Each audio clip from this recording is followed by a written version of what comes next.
চিন্তা করি, আমরা যদি বর্তমানে জনাব তারেক রহমানের কথাও যদি চিন্তা করি, আমাদের কিন্তু প্রত্যেকটা ক্ষেত্রে ধৈর্যশীল হতে হবে।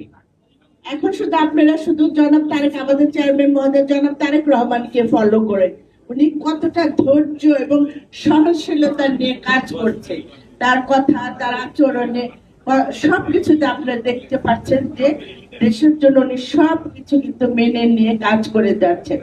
আমরা যারা এখানে উপস্থিত আছি সবাইকে সেইভাবে চলতে হবে এবং তাকে অনুসরণ করে যেতে হবে। তাহলে আমরা যে চাচ্ছি আগামী নির্বাচনে ধানের শীষ ফিরে আসুক, সেটা আসা সম্ভব হবে।